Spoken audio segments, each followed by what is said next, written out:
So what I've got here is a kind of a MoJo setup, a mobile journalist setup on a smartphone with a decent microphone that's going to be a wireless portable solution that will feed into a production streaming laptop. That's behind me running vMix. No, it's running XSplit right now. The whole system is based around the Newtek NDI protocol, and on this camera we'll be running the NDI camera application. Currently it's running the Lumix application because I'm controlling the camera as I do this video. Just take you through the three main components here. We've got Huawei P10 Android phone here with the Newtek NDI Cam app that will be running on this. As I said, at the moment it's running the Lumix app here. And we've got a TRS breakout cable here that breaks out headphone and microphone. And then we've got a BOYA microphone here. I'm going to give you the number of that. It's it's upside down, PVM1000. It's a reasonable microphone at around 80, I think 80 euros.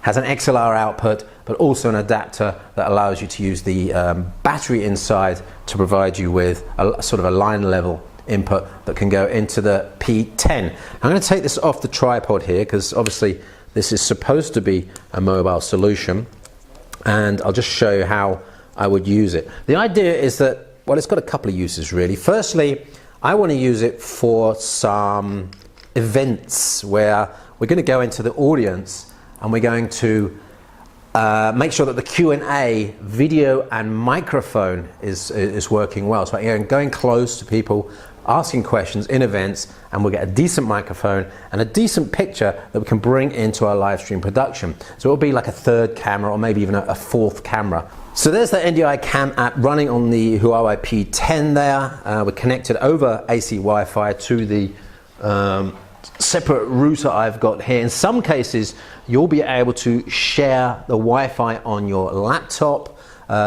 If it shares in AC mode 5G, you could be in luck.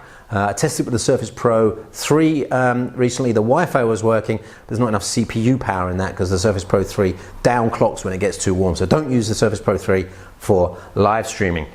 But if I just switch that on now, you should see in the background, if I bring that laptop a little bit nearer because it's probably out of focus right now, you'll see that as I move that, the camera is fairly responsive there. We've got the audio going through here as well. I'm not playing that back because we'll get some echo, and you'll see that I've already put an overlay on the screen there, so I can actually send that out as a live stream from this camera directly. This is an Asus AC1750 router which has been working really well, and outside up to 50 meters away in low bandwidth mode on the NDI Cam app seems to work fine. We have a high bandwidth mode and a low bandwidth mode. We can turn the mic off, we can change the brightness, and we can also, on the back camera, we can zoom in as well. So given that this is a 4K recording device, you can actually zoom in 2x without any degradation in full HD streams. If you're doing 720p streams, obviously you'll be able to zoom in a little bit further. So at this point you're probably asking yourself, what is the quality like? Well, this is the section where I'm going to give you the details on the quality, and as you can see coming from this smartphone now, it's fairly responsive, good frame rate, lip sync seems to be okay, but the actual image quality is not good, and that is because it's running 360p out over NDI. The phone just isn't strong enough to handle from full frame rate 720p, and if I switch that on now, and you'll see the quality of the image improves, but you might see some frame loss. We're running over Wi-Fi. You might see some lip sync problems. I'll leave that running for a minute because you might actually see some dropouts as traffic goes across the network, as stuff happens on the phone. Now, this problem will be solved after time because, of course, the phones will get more powerful, and we'll also get the NDI HX implementation of the protocol, which uses lower bit rates as well.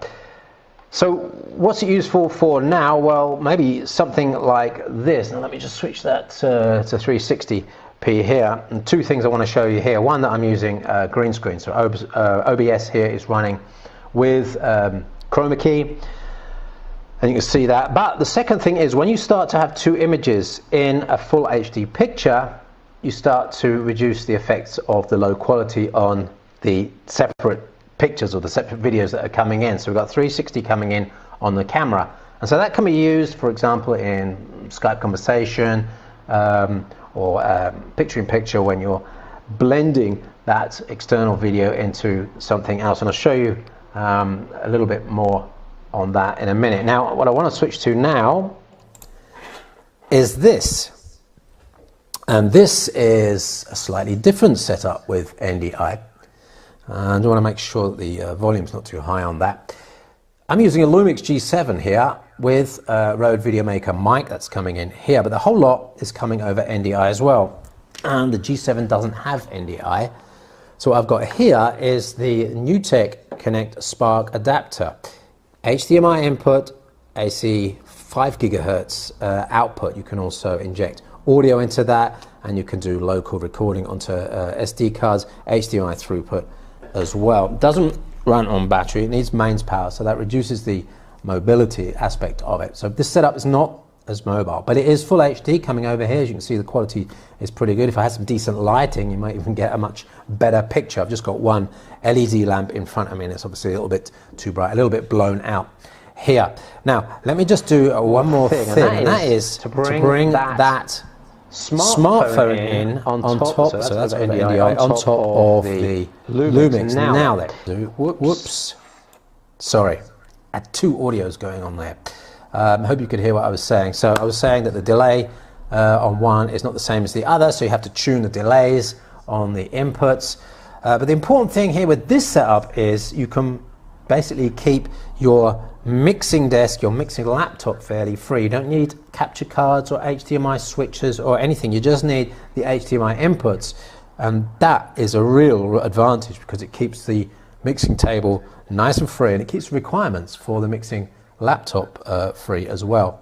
So using, and you saw some dropout on that NDI on the camera there, so using OBS free software, we can stream out using that as well. I'm doing a local recording here, but a free, live stream wouldn't add too much load to it. In terms of load, I think probably here we are, 33% utilization on the CPU, and in fact I don't think it's even it's running at 3 gigahertz, so it is up at a fairly high rate of performance. But that's pretty good for a 4-year-old quad-core i7, 33% utilization with that green screen going on, 2 NDI sources. We've got the overlay on that picture as well. Let me switch back to that, and thank you for watching, and offer the opportunity to ask questions on NDI, the Newtek Spark, and the NDI app on the smartphone there. Also, if you're in Bonn and or Cologne or the North Rhine-Westphalen area, and you're thinking about corporate live streaming, you're thinking about event live streaming and video marketing as well. That can be product marketing, brand marketing, corporate marketing as well. And you're looking to have your own setup, so you don't want to go into a studio. We do offer that if you need it, but you're looking to set up a little studio. These two solutions here are very, very interesting for people doing this sort of stuff.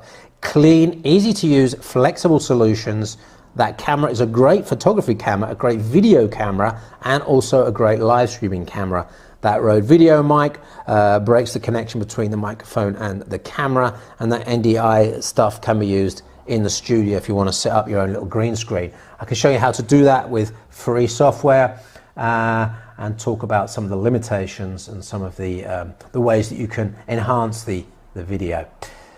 High Blue Studio in Bonn is where we're coming from. So on Facebook you can check that out and like that page to get more updates. I want to tell you, we've just published a really interesting guide to corporate live streaming, a very transparent expose of live streaming based on our experience 2016-2017, where we made failures, we made mistakes, and then towards the end of 2017 we had one of the most successful weeks of live streaming we've done in the last 2.5 years of running. We've taken all that information and we've put it down in a document for you to talk about the risks, to talk about the costs, the options, and take a look at that, and feel free to share it and use that to think about whether you're going to build your own setup or whether you want to come to us and do it here in the studio. As I said, this has been a pretty rough setup in terms of the live stream recording on OBS, but I hope it gives you an idea of the sort of things that can be done. Thanks for watching on that camera and on that camera, and we'll see you on the next video.